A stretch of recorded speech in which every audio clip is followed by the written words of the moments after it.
विद्यार्थी आणि पालक मित्रांनो, मी किशोर कारसेकर, स्टुडंट हेल्पलाईन सेंटर मध्ये आपलं सर्वांचं स्वागत आहे। तर वर्षाचा पहिला दिवस आहे आणि या वर्षाच्या पहिल्या दिवसापासून आपण जेही आपली 2025 मध्ये मल्टिपल्स एंट्रन्स एक्झाम असतात या सर्व एक्झामिनेशन बद्दल आणि सोबतच या एक्झामिनेशनचा सिलेबस, ऍडमिशन प्रोसेस आणि या ठिकाणी अभ्यास जरी आपला कमी होत असेल तर यामध्ये आपल्याला कशा प्रकारे चांगले मार्क घेता येतील अशा आपण सर्व गोष्टीवरती दरवर्षीप्रमाणे याही वर्षी आपण पूर्ण आपले सेशन कंडक्ट करत असतो। तर या 2025च्या पहिल्या सेशनला आपण आजपासून सुरुवात करत आहे।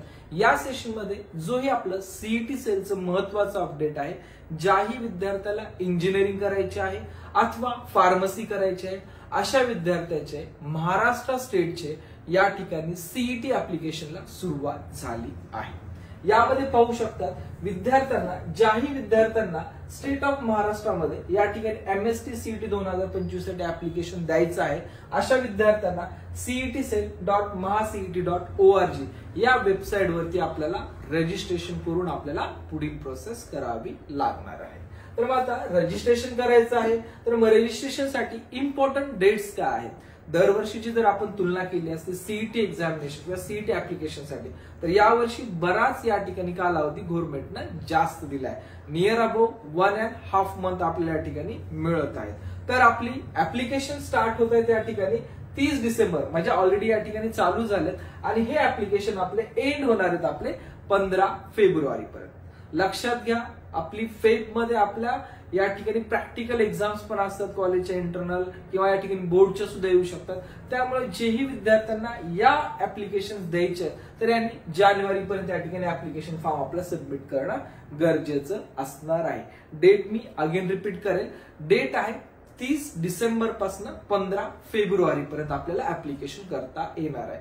इन केस या डेट मध्ये एखाद्या विद्यार्थ्याचं ऍप्लिकेशन फील करायचं राहिलं असेल तर पुढील रिमेनिंग 5 डेज मध्ये या ठिकाणी म्हणजे 16 फेब्रुवारी पासून ते 22 फेब्रुवारी पर्यंत म्हणजे नियर अबाउट 6 डेज आहेत। या 6 डे मध्ये आपण विथ लेट फीस आपण या ठिकाणी ऍप्लिकेशन आपलं सबमिट करू शकतात। लेट फीसचा जर विचार केला असता या ठिकाणी आपल्याला 500 रुपीज हे लेट फीस लागणार आहे। आता विद्यार्थ्याला प्रश्न पडेल की लेट फीस जर 500 आहे तर ऍक्च्युअली सर्व विद्यार्थ्यांना फॉर्म फिलिंग साठी किती फीस लागेल तर याबद्दल आपण माहिती घेणार आहे। तर यामध्ये इन डिटेल म्हणजे जे काही 2025 चे इन्फॉर्मेशन बुकलेट आहे यामध्ये कॅटेगरी वाईज पण आपल्याला फीस डिटेल दिले आहेत आणि या ठिकाणी जनरल साठी सुद्धा फीस डिटेल दिले। तर जेही विद्यार्थी NT1, NT2, NT3 या प्रवर्गात आहेत आणि जे विद्यार्थी ओबीसी, एसबीसी, एसईबीसी आणि ईडब्ल्यूएस या प्रवर्गात आहेत अशा सर्व विद्यार्थ्यांना या ठिकाणी फीस जे द्यायची आहे ते 800 रुपये आपल्याला द्यायचे। जर पीसीएम ला अप्लाय करायचं तर आपल्याला 800 रुपये या ठिकाणी द्यावं लागणार फॉर कॅटेगरी स्टुडंट। जर आपण या ठिकाणी जनरल कॅटेगरी मध्ये असाल तर आपल्याला या ठिकाणी 1000 रुपये फीस द्यावी लागणार। लक्षपूर्वक आहे का? जर आपण कॅटेगरी स्टुडंट्स असाल तर आपल्याला 800 रुपये फीस द्यायची आहे। जर आपण जनरल कॅटेगरीचे स्टुडंट्स असाल तर या ठिकाणी 1000 रुपये। आता जनरल कॅटेगरी म्हणजे महाराष्ट्र स्टेटमध्ये आपल्याला कसल्याच प्रकारचं रिझर्वेशन नाही असे विद्यार्थी जनरल मध्ये येतात। ऑलमोस्ट रिझर्वेशन महाराष्ट्रात खूप जास्त झाले त्यामुळे मॅक्झिमम विद्यार्थी सध्या या कॅटेगरी रिझर्वेशन अंतर्गत येतात। त्यामुळे लिमिटेड स्टुडंट्स या ठिकाणी शिल्लक आहेत की जे जनरल मध्ये या ठिकाणी येत असतात। दुसरी गोष्ट, पीसीएम सोबत पीसीबी म्हणजे तुम्हाला एकाच फॉर्म मध्ये दोन्हीसाठी ऍप्लिकेशन करता येतं किंवा जरी वाटलं आपण इंडिव्हिज्युअली करायचंय तरी आपण इंडिव्हिज्युअली सुद्धा करू शकतात। दोन्ही मेथड आहेत। आपल्याला या ठिकाणी सिंगल करायचं असेल सिंगल करू शकतात, या ठिकाणी आपल्याला एकत्र कंबाईन करायचं असेल तर कंबाईन सुद्धा आपण ऍप्लिकेशन करू शकतात।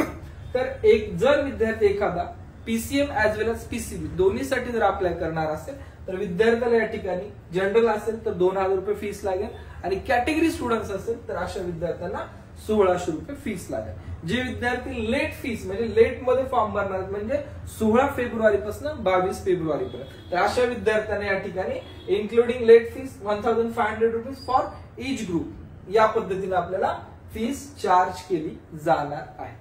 सर्वात महत्वाचा अपडेट, दरवर्षी विद्यार्थी आपल्याकडे जर पाहिला असता आपण काउन्सिलिंग सेशन कंडक्ट करत असतो। पर्सनल काउन्सिलिंगलाही विद्यार्थी जॉईन असतात प्लस ऑनलाईन काउन्सिलिंगला विद्यार्थी जॉईन असतात। तरी सुद्धा आपले दरवर्षी रजिस्ट्रेशन फुल होतात। या अनुषंगाने बऱ्याच विद्यार्थ्यांना आपलं मार्गदर्शन हवं असतं पण याच्यामध्ये लक्षात घ्या काही लिमिटेशनमुळे आम्ही प्रत्येक विद्यार्थ्यापर्यंत पोहोचू शकत नाही. त्यासाठी आपण दरवर्षी स्टुडंट्स हेल्पलाईन सेंटरची एक हँडबुक बुक या ठिकाणी विद्यार्थ्यासाठी प्रोव्हाइड करत असतो. त्यामध्ये आपल्याला इंजिनिअरिंग कॉलेजमध्ये महाराष्ट्रातले जेवढे टॉपचे इंजिनिअरिंग कॉलेजेस आहेत सर्व कॉलेजची इन डिटेल इन्फॉर्मेशन दिली आहे. सोबतच IIT, NIT, IIIT list of documents म्हणजे जेही तुम्हाला ऍडमिशनच्या रजिस्ट्रेशन पासून ऍडमिशन पूर्ण सक्सेसफुली कंप्लीट होईपर्यंत ज्याही गोष्टीची इन्फॉर्मेशन आहे या सर्व गोष्टीची इन्फॉर्मेशन आपण बुकलेटमध्ये दिलेली आहे. बुकलेट आपली या ठिकाणी आपण ऑनलाईन माध्यमातूनही बाय करू शकतात किंवा आपल्याला या ठिकाणी जर कुरिअर कॉपी पाहिजे असेल ते सुद्धा आपण घेऊ शकतात. बुकचं जे काही डिस्क्रिप्शन आहे म्हणजे बुकमध्ये एक्झॅक्टली आपल्याला काय मिळणार आहे याबद्दल युट्यूबच्या डिस्क्रिप्शन मध्ये सुद्धा तुम्हाला माहिती दिली आहे. त्यामध्ये तुम्ही चेक करून या ठिकाणी बुक ऑर्डर करू शकतात. सोबतच आपले व्हॉट्सअप ग्रुप, टेलिग्राम ग्रुप सुद्धा या ठिकाणी एक्झिस्टिंग आहेत. ज्याही विद्यार्थ्यांना या सर्व प्रोसेस बद्दल नॉलेज घ्यायचं आहे किंवा अपडेट हवाय असे विद्यार्थी या ग्रुप्सला जॉईन करू शकतात. नंतर या फॉर्म मध्ये महत्वाचा पार्ट आहे की लिस्ट ऑफ डॉक्युमेंट्स. आता फॉर्म तर भरायचा आहे, फीस पण आपल्याला समजली, पण आता सध्या पाहिलं असतं विद्यार्थ्यांनी JEE मेन्सचा फॉर्म भरला आहे. या फॉर्म मध्ये विद्यार्थ्यांची खूप मोठ्या प्रमाणात धावपळ झाली. ते कुठे झाली की कास्ट सर्टिफिकेट मध्ये किंवा EWS डॉक्युमेंट्स मध्ये.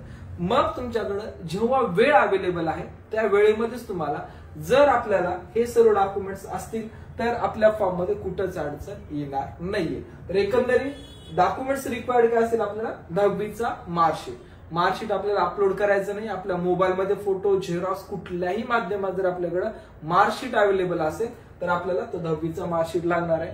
जर आपली 12वी कंप्लीट असेल 2000 या ठिकाणी 23 मध्ये तर आपल्याला या ठिकाणी 12वीचा मार्कशीट लागणार आहे. जर आपली 12वी 23 म्हटलं 2024 मध्ये ऑलरेडी कम्प्लिटेड आहे मार्च मध्ये तर आपल्याला 12वीचं मार्कशीट लागणार आहे. 24 किंवा 24च्या आधी कधी जरी आपली कंप्लीट झाली असेल तर 12वीचं मार्कशीट आपल्याला लागणार आहे. इन केस आपली जर 12वी 2025 मध्ये आपण देत असेल तर आपल्याला 12वीचं मार्कशीटची काही आवश्यकता नाही. ठीक आहे. नेक्स्ट आहे आपल्याला डेट ऑफ बर्थ प्रूफ. लक्षात घ्या हा पॉइंट मी काय इंडिकेट केलाय कारण विद्यार्थी म्हणतात का आता आम्हाला आमची डेट ऑफ बर्थ माहित नाहीये का. तर बऱ्याच वेळेस विद्यार्थ्याच्या आधार कार्ड वरती वेगळी डेट असते आणि लिव्हिंग सर्टिफिकेट वरती वेगळी डेट असते. त्यामुळे विद्यार्थ्यांनी आपली जी काही लिव्हिंग सर्टिफिकेट आहे या लिव्हिंग सर्टिफिकेट अनुसारच आपली डेट ऑफ बर्थ भरणं गरजेचं असणार आहे. त्यानंतर ऍड्रेस प्रूफ या ठिकाणी काही विद्यार्थी रेसिडेन्शियल ऍड्रेस वेगळा आहे आणि करस्पॉन्डिंग ऍड्रेस वेगळा आहे. त्यामुळे विद्यार्थ्यांनी आपल्या आधार कार्ड वरती जो ऍड्रेस आहे तो भरला तरी काय अडचण राहणार नाहीये. नेक्स्ट इम्पॉर्टंट डॉक्युमेंट्स म्हणजे कास्ट सर्टिफिकेट. लक्षात घ्या या ठिकाणी जे विद्यार्थी कॅटेगरी प्रवर्गात येणार आहेत आणि या विद्यार्थ्यांना पुढेही या ठिकाणी कॅटेगरी प्रवर्गातच फॉर्म ठेवायचा असेल तर आपल्याकडे कास्ट सर्टिफिकेट असणं गरजेचं असणार आहे. फक्त कास्ट सर्टिफिकेट लागणार आहे.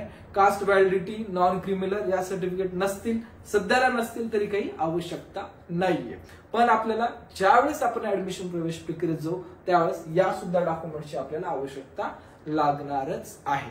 ठीक आहे. In case worst to worst condition एखाद्या विद्यार्थ्याकडे अवेलेबलच नाहीये तर आपण या ठिकाणी या नॉट अवेलेबल करून सुद्धा कॅटेगरीतनं फॉर्म भरू शकतात. कारण हे सर्व डॉक्युमेंट्स आपल्याला कधी लागणार आहेत ऍडमिशन प्रोसेसच्या वेळेस. सध्या जरी नसेल तरी आपण कॅटेगरी मधून भरू शकतो, त्यात नो डाऊट. ठीक आहे. नेक्स्ट त्यानंतर या ठिकाणी तुमचा फोटोग्राफ आणि सिग्नेचर लागणार आहे. लक्षात घ्या यामध्ये एक महत्वाचं आहे की जोही आपण फोटोग्राफ देतो दरवर्षी आपण सेल्फी जरी काढून दिला तरी या ठिकाणी CET सेल वरती ऍक्सेप्टेबल होता.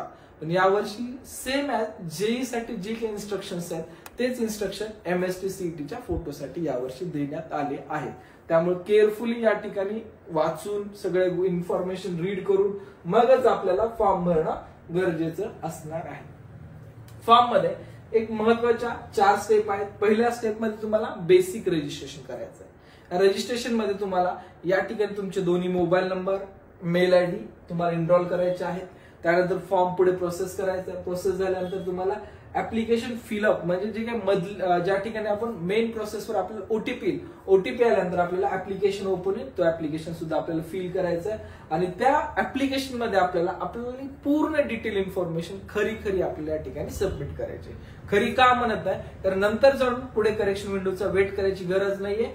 किंवा या ठिकाणी आपण जर बिनचूक इन्फॉर्मेशन भरली तर आपल्याला पुढे काय अडचण येणार नाहीये. नंतर जे काय फी पेमेंट आहे हे फी पेमेंट आपल्याला करून या ठिकाणी आपला फॉर्म सक्सेसफुली सबमिट करायचा आहे. आणि फॉर्म सबमिट झाल्यानंतर तुम्हाला या ठिकाणी त्या फॉर्मची सॉफ्ट कॉपी ऍज वेल एज हार्ड कॉपी या ठिकाणी आपल्याकडे सेव्ह ठेवायची आहे. कारण याच ऍप्लिकेशन नंबरवरती आपले पुढचे ऍडमिट कार्ड आणि अदर दॅन इन्फॉर्मेशन आपल्याला अवेलेबल होणार आहे. लक्षात आलं. जर या व्हिडिओ अंतर्गत विद्यार्थ्याला काही क्वेश्चन असतील, डाऊट्स असतील तर आपण कमेंट्स मध्ये विचारा. ऍज सून ऍज पॉसिबल मी सर्व क्वेश्चनचे तुम्हाला आन्सर द्यायचा या ठिकाणी प्रयत्न करेन. ठीक आहे.